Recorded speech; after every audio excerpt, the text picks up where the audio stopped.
Good morning जी। हमारा topic है unit preparation. Unit preparation मतलब क्या होता है? पेशेंट जहाँ रह रहा है या बेड वगैरह है, उस सराउंडिंग एरिया को अच्छी तरह प्रिपेयर करना, उसको बोलते हैं यूनिट प्रिपरेशन। मतलब क्या है? जो बेड वगैरह इक्विपमेंट है और जो सराउंडिंग एनवायरनमेंट है, उसको अच्छी तरह मैनेज मैनेज अच्छी तरह मैनर में, फर्नीचर वगैरह जो गार्डन टेबल वगैरह लॉकर वगैरह जो भी है, तो अच्छे मैनर में व्यवस्थित करने को ही यूनिट प्रिपरेशन बोलते हैं। ठीक है? इसमें क्या होता है, इसका ऑब्जेक्टिव क्या होता है? देखो, ताकि पेशेंट को अच्छा एनवायरनमेंट मिल सके, प्राइवेसी की पेशेंट की प्राइवेसी मेंटेन हो सके, पेशेंट को कंफर्टेबल हो सके, मेंटेन कंफर्ट मतलब कंफर्ट मेंटेन हो सके, पेशेंट को सेफ्टी हो सके, प्राइवेसी मेंटेन हो सके, टाइडी एनवायरनमेंट मिल सके, बेडशीट वगैरह टाइडी मिल सके, और अननेसेसरी इक्विपमेंट है वो पेशेंट की रीच में मिल जाए, मतलब इस पहुंच में हो। बॉटल वगैरह जो भी है पहुंच में होनी चाहिए। और मेंटेन क्लीनलीनेस, मतलब क्लीनलीनेस मतलब पेशेंट जो एनवायरनमेंट है वो साफ सुथरा, बेडशीट वगैरह साफ सुथरी होनी चाहिए। ये इसका ऑब्जेक्ट है। आर्टिकल क्या क्या चाहिए होता है? तो सबसे पहले चाहिए होता है हमारा ग्लव्स वगैरह, bed, mattress, bed, mattress, tops, bottom seat, जो बेडशीट बोलते हैं। उसके बाद मैकेंटोस, ड्रॉ सीट, फिर top seat, blanket, pillow cover, bed side locker, side side में जो लॉकर होता है उसके पीछे का सामान रखा जाता है, वो लॉकर। और फर्नीचर, और कार्डियक टेबल, जिस पे बैठे खाना खा सकता है, खाना और एक और साइड रेल होनी चाहिए, पेशेंट के पर्दे होने चाहिए। और पेशेंट बेड में ब्रेक वगैरह, पेशेंट का बेड जो फंक्शनल होना चाहिए, रिमोट वगैरह अच्छी तरह काम करना चाहिए। और उसमें साइड रेल बेड ब्रेक है, वो बस अच्छी तरह काम करनी चाहिए, सब चेक करना होता है क्योंकि तो ये सारी चीजें इक्विपमेंट होनी चाहिए। पेशेंट के लिए जरूरी इक्विपमेंट भी होने चाहिए जो इमरजेंसी कंडीशन में काम आते हैं। और डस्टबिन भी होना चाहिए साइड में। डस्टबिन है तो वहाँ कूड़ा करकट डाल सकते हैं। और कॉल बेल होनी चाहिए। कॉल मतलब पेशेंट को कोई परेशानी है, कॉल बेल को प्रेस कर सकता है और स्टाफ को इन्फॉर्म कर सकता है कोई परेशानी है, कुछ सामान मंगाना, कुछ भी कंफर्ट, कोई भी दिक्कत आ रही है तो पेशेंट स्टाफ को बता सकता है। प्रोसीजर क्या होता है? प्रोसेस ये है, अनबॉक्सिंग करो, उसके बाद में पेशेंट के जो बेड है उसको सेलेक्ट करो, अकॉर्डिंग कौन सा बेड, कौन सा पेशेंट आ रहा है उसके अकॉर्डिंग बेड सेलेक्ट करो। मतलब किस टाइप का पेशेंट आ रहा है, जैसे कार्डियक पेशेंट आ रहा है या फिर फ्रैक्चर पेशेंट आ रहा है, कोई भी जिस हिसाब से पेशेंट आ रहा है उस हिसाब से रेडी करना होता है। Clean and surrounding environment tidy होना चाहिए, बेड फंक्शनल होना चाहिए, बेड का बेड को अच्छी तरह टाइडी करवाना चाहिए, और साइड रेल होनी चाहिए, फर्नीचर होना चाहिए, पिलो भी होनी चाहिए, पिलो कवर भी होनी चाहिए, सारी चीजें ये होनी चाहिए। फिर उसके बाद में पेशेंट की क्या पेशेंट आ जाता है, उसको मेट्रेस वगैरह हट्टा बट्टा नहीं होना चाहिए, तब चेक करना है। उसके बाद में नीचे बिछाते हैं, बेड बिछाते हैं, बॉटम सीट जिसको बोलते हैं। उसके बाद मैकेंटोस, फिर ड्रॉप सीट, फिर उसके बाद टॉप सीट और ब्लैंकेट, ये सारी चीज बिछाते हैं। और फिर साइड रेल ब्लैंकेट वगैरह, साइड रेल वगैरह ऊपर करना होता है, पेशेंट आता है उसके अकॉर्डिंग। और इन्वायरमेंट टाइडी होनी चाहिए, पर्दे लगे होने चाहिए, पर्दे पर्दे साफ सुथरे होने चाहिए, और बग फ्री होने चाहिए, बेड वगैरह फ्री होने चाहिए। ठीक है? और जो भी डर्टी लेना नहीं होनी चाहिए, साफ लेना नहीं चाहिए। और डर्टी लेना हमेशा उसमें डालनी चाहिए डस्टबिन में, जो एक डस्टबिन होता है, या फिर एक ट्रॉली रखनी चाहिए डस्टबिन। वो तो बेड लिनन है, जो गंदी लिनन है, यूज वाली लिनन है, वहाँ रखनी चाहिए। ऐसे ऐसे। और सैनिटाइज करना चाहिए बेड को।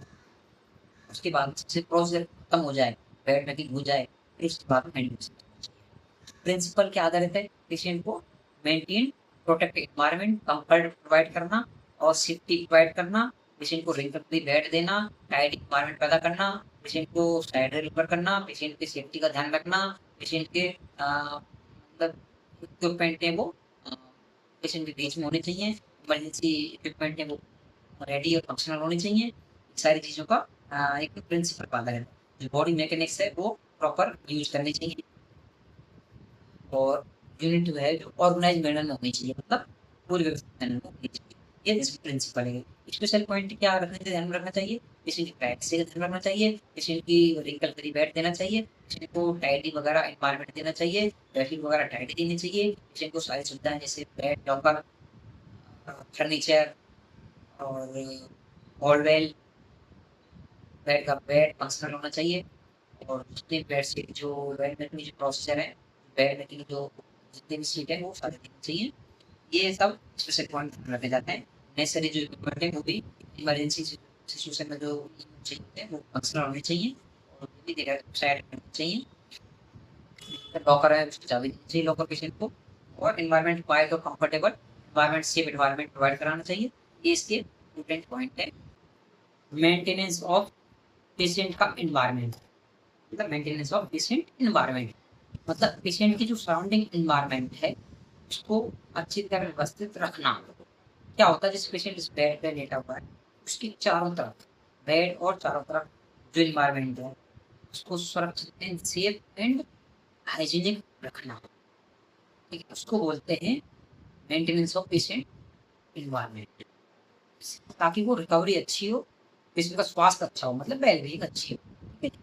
इसलिए हम सेफ, कंफर्टेबल और प्राइवेसी इन्वायरमेंट, हाइजीनिक इन्वायरमेंट रखते हैं। ये इसका, अब इसके ऑब्जेक्टिव क्या है देखो। पेशेंट है, उसके बेड, मैट्रेस, सराउंडिंग जैसे बेड साइड टेबल फर्नीचर अच्छी तरह व्यवस्थित है, क्लीन है, बेड लिनन वगैरह, लिनन मतलब कपड़े जो हैं, बेड शीट वगैरह हैं सब साफ सुथरे हैं, पेशेंट के कपड़े साफ सुथरे हैं, तो एक अच्छा पेशेंट को फील होता है। उसके ऑब्जेक्टिव क्या है, इसका जो मेंटेनेंस इन्वायरमेंट के ऑब्जेक्टिव क्या है देखो। अच्छा एनवायरनमेंट रख रहे हो तो पेशेंट को भी अच्छा लगेगा, पेशेंट के लिए वेलबींग के लिए। प्रमोट रिकवरी, रिकवरी भी अच्छी हुई पेशेंट की, प्रमोट वेलबींग, स्वास्थ्य अच्छा होगा, पेशेंट का जो प्राइवेसी मेंटेन रखेगी।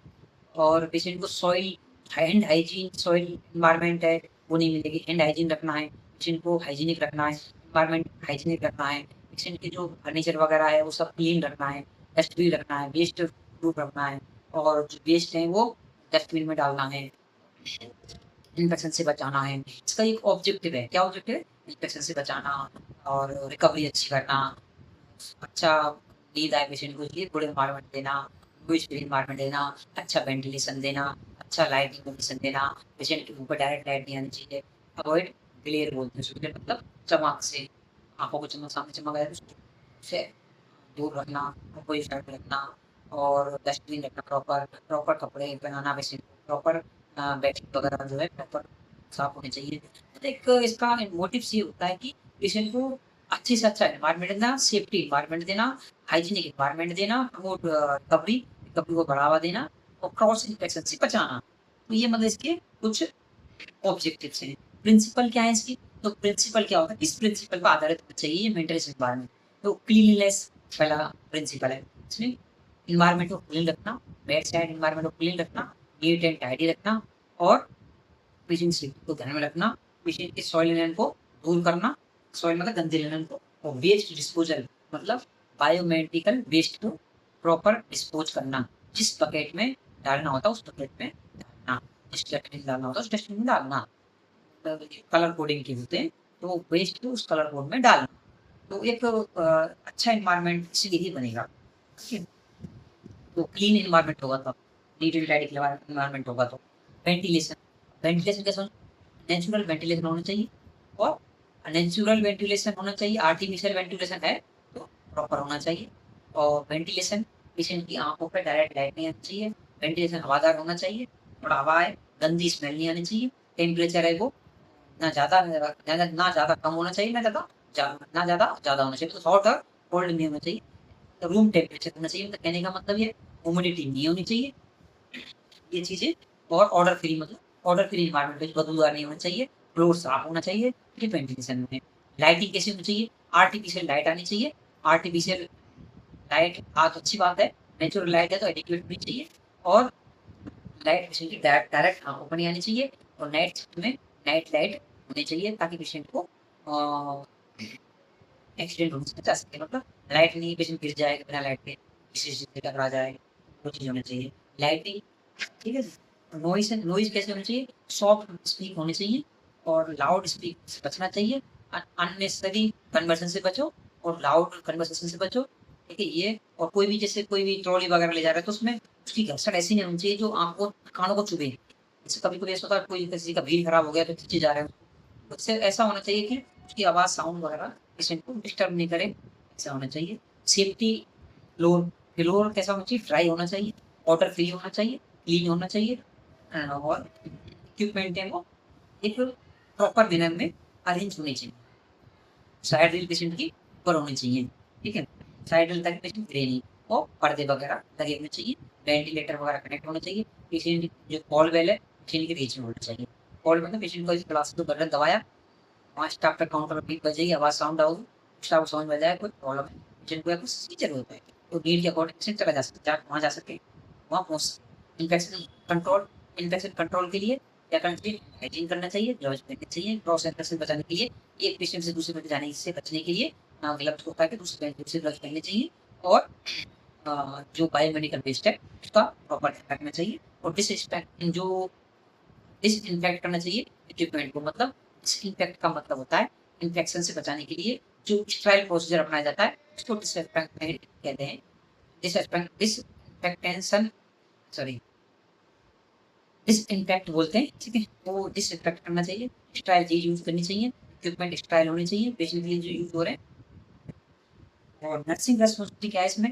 देखो एनवायरनमेंट को देखना चाहिए, टाइडी एनवायरनमेंट रखना चाहिए, प्रॉपर मेंटेनेंस रखना चाहिए, ventilation proper, pressure proper, light proper, proper cleanliness, proper hand hygiene, proper linen वगैरह होने चाहिए, फ्लोर टाइडी होना चाहिए और जो फर्निशिंग है, जो फर्नीचर है वो एकदम प्रॉपर मैनर में होने चाहिए, हॉल वगैरह पेशेंट बीच में होने चाहिए और एक काल्म एनवायरनमेंट होना चाहिए ताकि पेशेंट को डिस्टर्ब ना हो।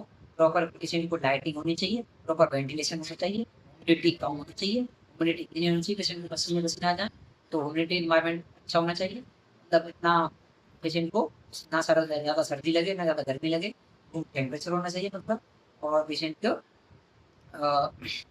जो कंप्लेन है सुनना चाहिए, बेडशीट वगैरह है वो टाइम पे होनी चाहिए, ये गंदी नहीं होनी चाहिए बेडशीट, ये सारी चीज़ें नर्सिंग जिम्मेदारी होती है नर्स की, ठीक है जी?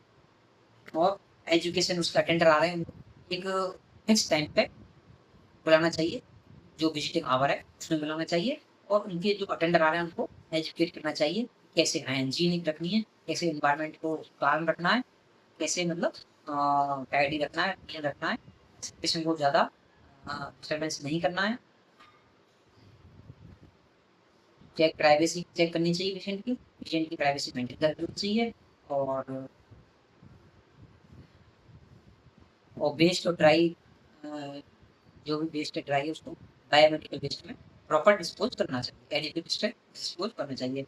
ऑक्सीजन सप्लाई प्रॉपर है कि नहीं है, वेंटिलेशन प्रॉपर है कि नहीं है, कोई अदर है नहीं है पेशेंट की, वो चेक करना चाहिए, ये नर्सेस की जिम्मेदारी है। ये